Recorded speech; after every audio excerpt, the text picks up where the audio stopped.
C'est l'heure de la revue de la presse et des médias israéliens ce matin sur Studio Kalita, relayé sur les ondes des radios juives parisiennes.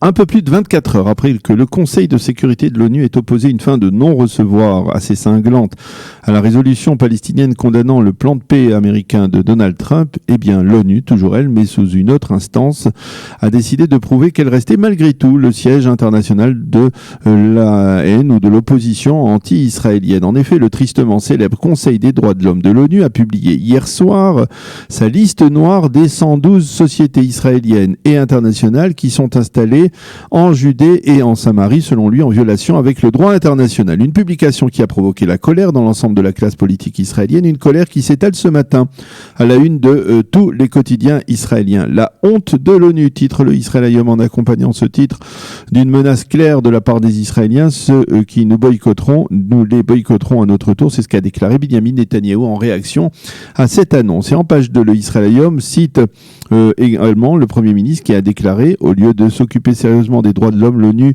nous dénigre. Quant à Benny Gantz, il a affirmé la responsable du Conseil des droits de l'homme de l'ONU a perdu tout contact avec la réalité. Le Israël annonce également que le ministère de l'économie chargé du commerce extérieur a promis que les sociétés israéliennes qui sont installées donc justement en Judée et en Samarie et qui seraient affectées par la décision de l'ONU pourront obtenir des dédommagements de la part du ministère. Et Amnon Lord, dans son éditorial consacré à cette décision, affirme que la meilleure manière de répondre au BDS et à l'ONU, c'est d'encourager ces sociétés en achetant en particulier chez elles. L'ONU s'est pliée au BDS, titre pour sa part le Yediot Aharonot en manchette, et Ben Dror Yemini, son principal éditorialiste, de rappeler en première page que 20 000 Palestiniens travaillent actuellement pour des sociétés israéliennes dans les zones industrielles de Judée et de Samarie. Ils y reçoivent un salaire qui est 3 fois supérieur à celui que leurs camarades reçoivent à l'intérieur de l'autorité palestinienne, et Ben Dror d'expliquer que ce sont eux avant tout, ces Palestiniens, qui paieront le prix de la scandaleuse décision de l'ONU. Et en marge de cette décision, le Yediot Aharonot nous fournit une information plus optimiste qui nous vient d'une Scandinavie généralement, on le sait, très pro-palestinienne. En effet, le journal indique que la Norvège a affirmé hier qu'il était interdit d'empêcher la participation d'Israéliennes à des événements, et ce à cause de l'occupation des territoires. C'est un pas important contre le BDS, souligne-t-on, côté israélien. Le Israël Hayom souligne tout de même ce matin que les responsables palestiniens sont rentrés de New York à Ramallah profondément déçus par leur échec diplomatique face au Conseil de sécurité de l'ONU après qu'ils n'aient pas réussi à faire voter leur résolution anti-Trump. Concrètement, on a entendu hier à Ramallah certains responsables palestiniens affirmer qu'il fallait peut-être revoir la stratégie de boycott de l'administration américaine et d'opposition au plan de paix de Donald Trump. Abbas souhaite rencontrer désormais le président égyptien Sisi et le roi Abdallah de Jordanie pour débattre des retombées de cet échec diplomatique.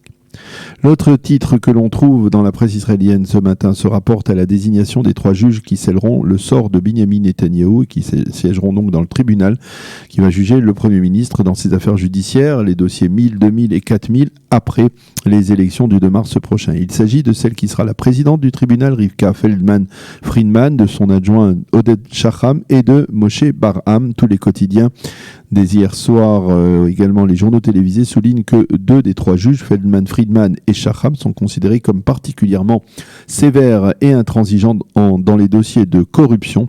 Les journaux rappellent que la présidente du tribunal, Rivka Feldman-Friedman, avait déjà condamné Ehud Olmert dans l'affaire des enveloppes de dollars que celui-ci avait reçues de son ami juif américain Moshe Talansky, et que Oded Shacham lui-même avait prononcé un avis minoritaire en faveur de la condamnation de celui qui est aujourd'hui ministre de l'Agriculture du Likoud, Tzachi Hanegbi, lorsque celui-ci avait été traduit en justice pour nomination politique abusive. Finalement, Hanegbi avait été acquitté contre donc l'avis du juge Shacham qui prouvait ainsi sa sévérité dans le dossier de corruption, en particulier de très hautes personnalités au sommet de l'État. La plupart des quotidiens en déduisent donc que M. Netanyahou risque d'avoir plusieurs soucis à se faire face à ce tribunal, mais le Maariv cite ce matin l'avis éclairé de 3 des plus célèbres avocats d'Israël qui expliquent que la vérité dans chacun des dossiers qui leur est soumis est un objectif pour chacun des juges et qu'il est impossible de faire des déductions d'un dossier judiciaire judiciaire à l'autre. Les avocats interrogés par le Maariv admettent ensemble qu'il s'agira là d'un dossier passionnant. C'est également ce qu'affirme Chaim Schlein ce matin dans le Israël Hayom.